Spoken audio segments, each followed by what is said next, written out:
Welcome to Behind the Screen. I am JM. This is the Iconic Production channel, and as you know, Behind the Screen is a show where I just sit around. I talk games, game theory, game design, do game reviews, that sort of thing, all with the eye of kind of bringing the things that I love to a little bit more of a public eye. The way I run games, the way I design games, games that I love for various reasons.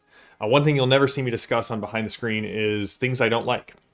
I'm not somebody who likes to talk about something because it will get clicks, it will get views. I only talk about things that I love and that I am passionate about. Mr. Bob Crumb, Grom, Padre, and Chris, good to see you all this morning. Congratulations to Grom on his first post of the chat. So with that in mind, I'm going to do something that I have been very excited about talking about. I did an early review of it. Unfortunately, that was one where there was a lot of outside noise. It was very difficult to focus. So this is quiet, it's wonderful, and I'm here to talk to you about Blackbirds. In fact, let me see if I can show off the shirt a little bit. I got my Servant of the Gods Kickstarter in, and I thought we would do an unboxing to show you just all of the beauty that they packed into this product. And so you're going to see the collector's edition of this game. I don't know if it's still available. It may be. I do know that in October, pretty early on, the regular version will be available on Amazon or through the publishing companies. The PDF is already available. Let's take a look. So I'm trying. Is this any better? I hope this is better. We're going to keep rolling. So, Servant of the Gods. When you open this box, this thing is massive and beautiful. So, certificate of authenticity, and then on this side, if you guys can see it, thanks Grom, huzzah! You know what, as often as I do this, it's still, when you try something new, you always have a little bit of things to work out. So I set this new one up, and apparently I had an extra mic doubled on there, and I appreciate you guys being here with me on this. So, here's the introduction to Blackbirds, and it comes with a beautiful cloth map of the lands of Erebos. Yeah, Bob, you would love this thing. It is gorgeous. The detail on here is spectacular. And then we get into the actual game itself. So this is the Blackbirds game. And the box that it came in, one of the little, if you've known me in person at all, one of my favorite parts about board games is a board game that has the attention to detail so that everything gets put away properly. Yes, thank you, Chris. That is true. Any good TV show has multiple people behind the screens. This was set up by me this morning. So, it's got a little tab to lift up and take everything out. So, we'll get to the book here in a second because that's really the joy of this. It comes with a GM screen, the book. It comes with several metal tokens for fate, fortune, and misfortune. Bob, you would love these. They have a good weight to them. They've got some good detail on them. And the dice are also beautiful. I don't think my camera is going to pick up how beautiful the dice are. They feel like actual glass dice. They've got a good weight to them, and they've got holograms on the ones. That is, I mean, they're just... Again, the quality and production level on this is sort of next level. And again, this was a collector's edition. You won't get all of this unless you buy a Servant of the Gods box set. But if at all, if at the very least, if I get you interested in Blackbirds because of this, that will be a win for me.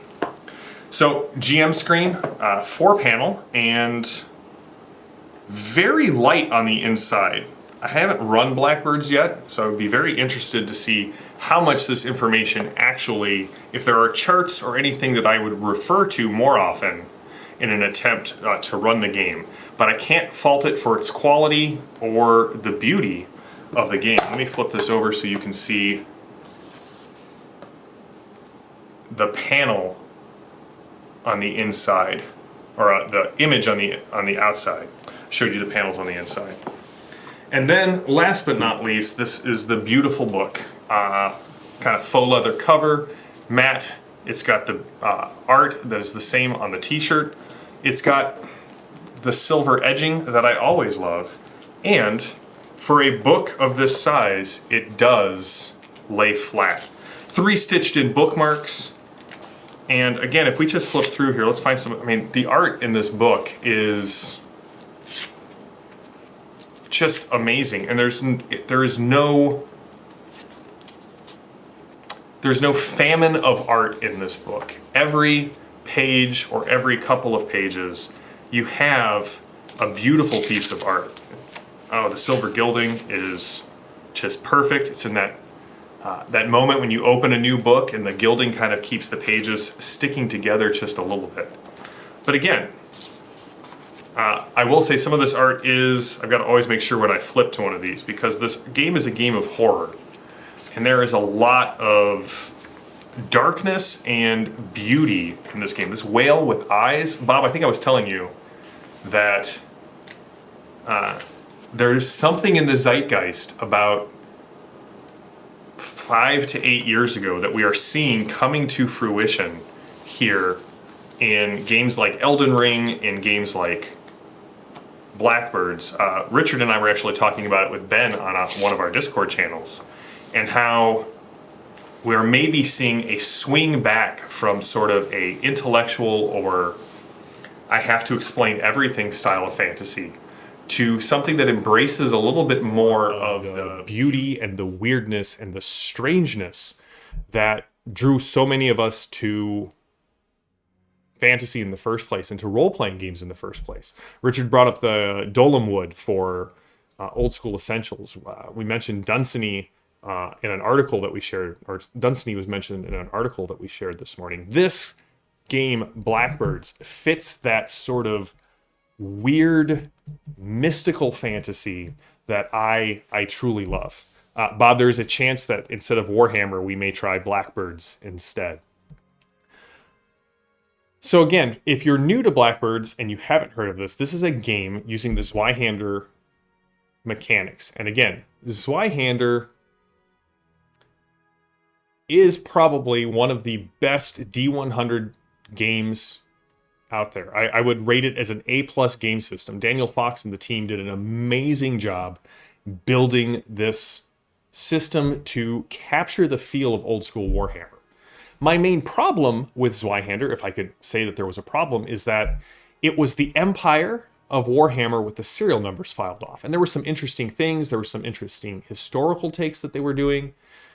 But for me, if I have to choose an A+ game system or a B+ game system, but I get the Empire, 9 times out of 10, I'm going to pick, Warhammer 4th Edition. However, their new campaign that I reviewed, The Eternal Night of Lockwood, got me very excited to try Zweihander again. That campaign is wonderful and kind of takes all of the I don't want to say problems, but at least the issues I had with the setting of Zweihander and erases them. It was beautiful.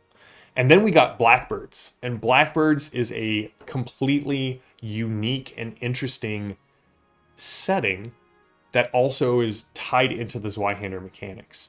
And so in Blackbirds, what we have is a group of rich and powerful people known as the oligarchs decide death sucks and the gods could be replaced. And so they enact this entire conspiracy. They ascend to the heavens, they kill the gods. And almost immediately, it all goes to hell. There is this understanding of the transgression of the sacred causes a loss of beauty in the world. And so we have weird diseases, we have weird consumptions, we have weird transitions in the land because my reading is humanity can't replace the divine. So in their hubris, they've basically corrupted everything that they have come in contact with. And the last gods to die were the Norns. And when they died, the strands of fate were snapped. And some of them have alighted on you, the Blackbirds. You are in control of your fate. You are blessed by fate in a world that is now fateless. And that's what takes us out and on into our adventure. There's a lot of dreamlike mechanics and dreamlike beauty in this game. There's the pros. Ben said it best, my friend Ben. The role-playing game community is typically one that will sacrifice writing for clarity, which makes sense. Most of our games are rule books, and we want to express the ideas and the themes and the mechanics in as simple and clear and concise ways as possible. The rules in Blackbirds are very easy to understand. However, the prose is elevated. The prose in this game is as beautiful as the art.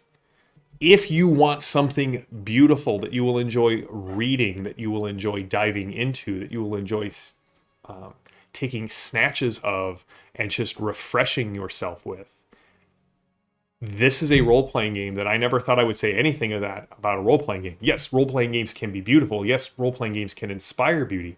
They can refresh us when we sit around and play at the table. But the prose of Blackbirds is poetic.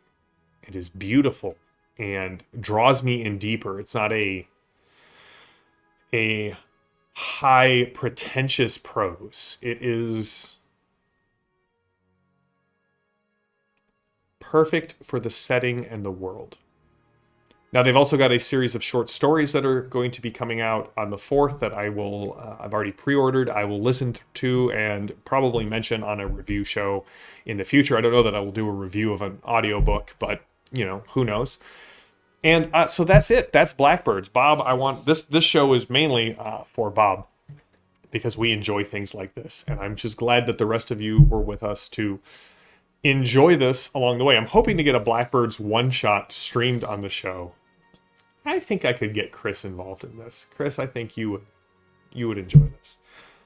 So that has been my review of, or my unboxing video of Blackbirds, a game powered by Zweihander. And I hope you guys enjoyed it. This is just a beautiful tome, and beautiful to the point. I don't think Zweihander is going to regret this at all, but I think I may actually purchase a regular edition of the book in addition to this one, because this feels too beautiful to use for common use at the table. I would want a book that I can mark up and flip through and not really care how the wear and tear of it applies, you know, to the book. This thing is, it's too beautiful to use in kind of a very common way at the table. So I hope you guys all enjoyed that. Thanks, Bob. I appreciate it. There are games that I love. There are games that I love running. And there are a handful of games that to me are inspired in the old Greek term of inspiration, like breathed into, have something beautiful and enlivening inside of them. Blackbirds, this book also reminded me of my love of Mage and Mage 20. That's another game that like really fundamentally changed me. And so I always enjoy sharing things that I love and put out into the world, and hopefully share with other friends that will find love and enjoyment of it as well, which is why I'm sharing it with all of you.